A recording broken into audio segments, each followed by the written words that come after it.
మనకి అష్టమూర్తి తత్వం అని శివతత్వంలో ఒక మాట చెప్తారు.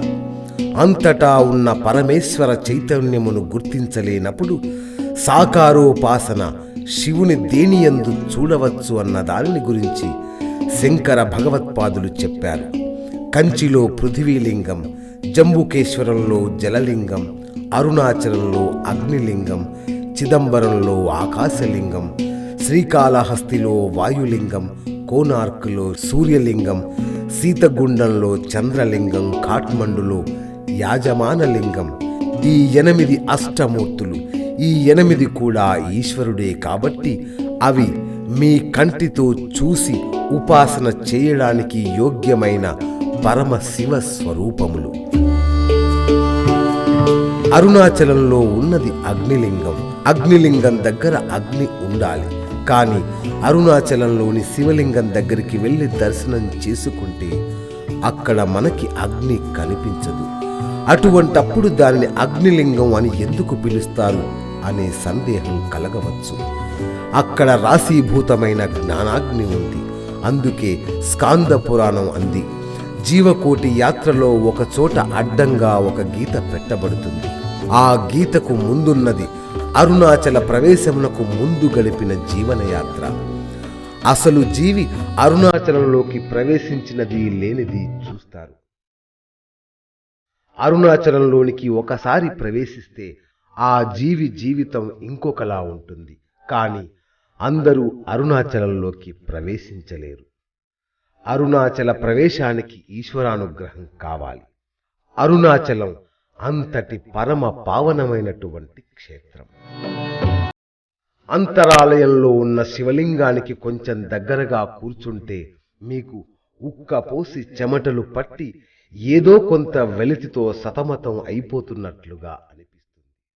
అది తీవ్రమైన అగ్ని అయితే ఆ సెగను మీరు తట్టుకోలేరు. అందుకని ఈశ్వరుడు తానే అగ్నిహోత్రమని అలా నిరూపిస్తుంటాడు. అటువంటి పరమ పావనమైన క్షేత్రంలో వెలసిన స్వామి అరుణాచలేశ్వరుడు. మనం ఒకానొకప్పుడు శంకరుని ప్రార్థన చేస్తే ఆయన మనకిచ్చిన వరములు 4 అని చెప్తారు.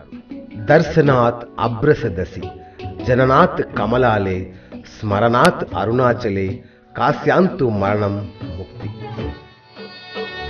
స్మరణము మనసుకు సంబంధించినది. మీరు ఇక్కడ అరుణాచల శివుడు అని తలుచుకుంటే చాలు, మీ పాపరాశిని ధ్వంసం చేస్తాను అన్నాడు. కేవలము స్మరించినంత మాత్రం చేతనే పాపరాశిని ధ్వంసం చేయగలిగిన క్షేత్రం అరుణాచల పుణ్యక్షేత్రం. ఇక్కడ పరమశివుడు 3గా కనబడుతూ ఉంటాడు అని పురాణం చెబుతోంది. ఇక్కడ ఒక పెద్ద పర్వతం ఉంది. దాని పేరే అరుణాచలం.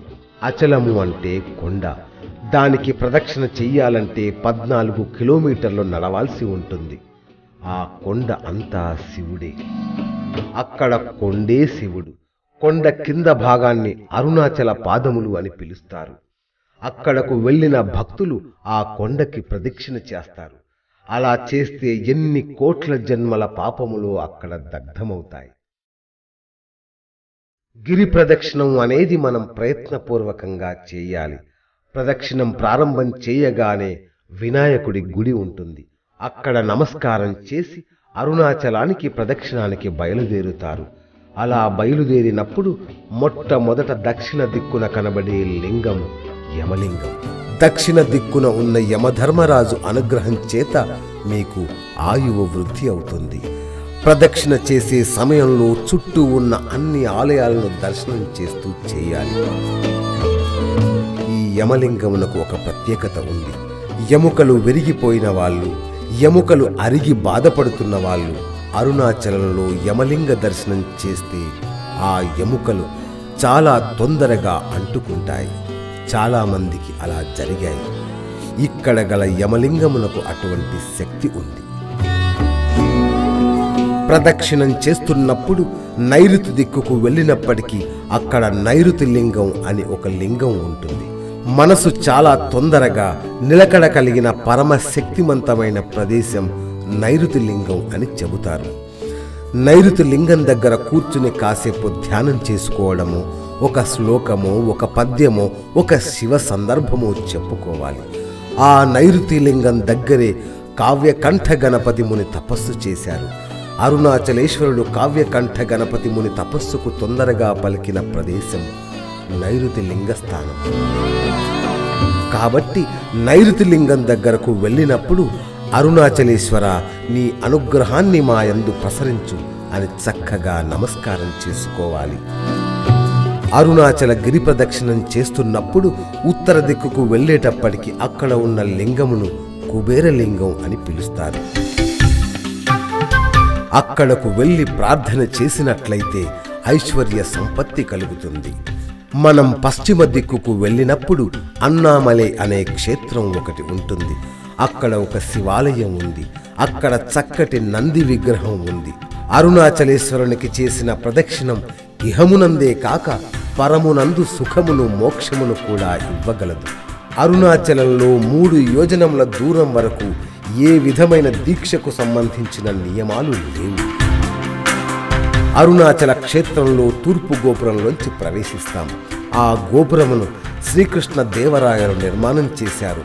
ఉత్తర దిక్కున మరొక గోపురం ఉంది. ఉత్తర గోపురంలోంచి ఒక్కసారైనా వెళ్ళి బయటకు రావాలి. అరుణాచలంలో అమ్మన్ని అమ్మాన్ అనే ఒక ఆవిడ ఒకరోజు ఒక సంకల్పం చేసింది. అప్పటికి అక్కడ అంత పెద్ద గోపురం ఉండేది కాదు.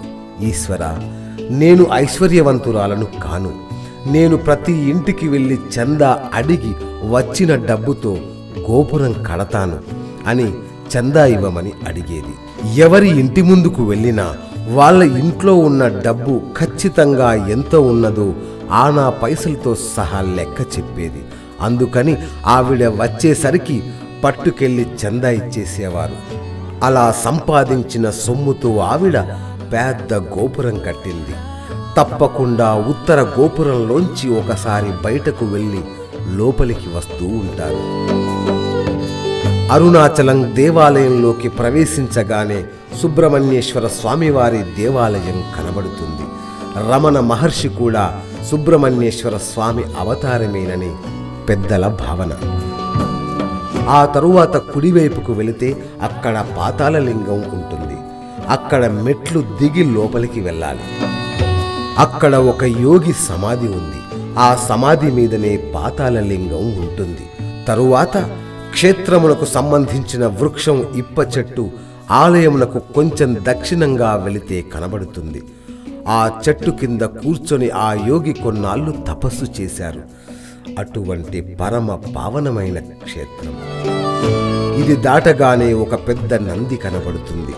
దానిని మొదటి నంది అంటారు. దానిని దాటి ప్రాకారంలోనికి వెళ్ళినట్లయితే అరుణాచలేశ్వరుని దేవాలయం కనబడుతుంది. అరుణాచలేశ్వరుడి శివలింగం చాలా పెద్దదిగా ఉంటుంది. అయ్యవారికి ఇరువైపులా అపీత కుచాంబ అనే పేరుతో పార్వతీదేవి ఉంటుంది. ఈశాన్య లింగం వైపు వెళ్ళేప్పుడు బస్టాండ్కు వచ్చే 2వ వైపు రోడ్డులో పచ్చయ్యమ్మాన్ గుడి కనబడుతుంది.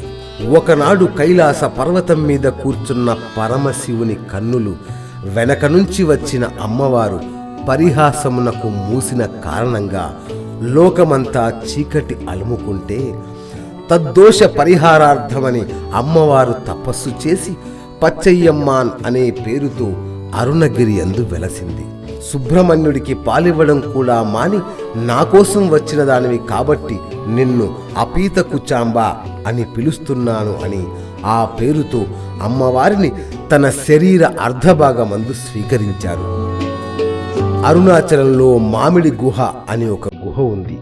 ఆ గుహలో కూర్చుని కావ్యకంఠ గణపతి ముని ఉమాసహస్రం రాశారు. లోపలికి వెళుతున్నప్పుడు తూర్పు వైపును దాటి వల్లాల గోపురం అనే అతిపెద్ద గోపురం కనిపిస్తుంది. కిలి గోపురము అక్కడే ఉంది. అరుణాచలం కొండ సామాన్యమైన కొండ కాదు. శివుడు స్థూల రూపంలో ఉన్నాడు, కొండగా ఉన్నాడు. దేవాలయమందు శివలింగంగా ఉన్నాడు. అరుణాచలం కొండ మీద దక్షిణామూర్తిగా ఇప్పటికీ ఉన్నాడనే అంటారు. అరుణాచల గిరి ప్రదక్షిణం చేసేప్పుడు శాస్త్రంలో ఒక మర్యాద ఉంది. ఎవరైనా ప్రదక్షిణ చేసే సమయంలో వాళ్ళ కాలు గాని వేలు గాని తెగి నెత్తురు ధారలై కారితే వేరొకరికి ఆ రక్తధారను ఆపే అధికారం లేదు. సాక్షాత్తు శ్రీ మహాలక్ష్మి వచ్చి తన పట్టుచీర కొంగు చింపి కట్టుకడుతుంది అని ప్రమాణం. స్కాంద పురాణం అలా చెప్పింది. కాబట్టి అరుణాచలం అరుణాచలమే. అచలము అంటే కదలనివాడు, కదలనిది అంటే జ్ఞానము. కారుణ్యమూర్తి, అపారమైన దయగలిగినది అమ్మ. అమ్మ అయ్య కలిసినదే అరుణాచలం. భగవాన్ రమణుల మూర్తి ప్రతి ఇంట ఉండాలి. అందరం తిరువన్నామలై వెళ్ళాలి. అందరం గిరి ప్రదక్షిణం చేయాలి. మన పిల్లలకి అటువంటి మహాపురుషుని గురించి చెప్పాలి. సూరి నాగమ్మ లేఖల పుస్తకం తప్పకుండా ఇంట్లో ఉంచుకుంటే మంచిది. ఆ పుస్తకం సులభ శైలిలో ఉంటుంది. రమణులు ఎప్పుడెప్పుడు ఏమి మాట్లాడారో ఆ పుస్తకంలో చదువుతుంటే రమణాశ్రమంలో ఉన్నట్లుగానే ఉంటుంది. రమణుల అనుగ్రహమును మనం పొందుతాం.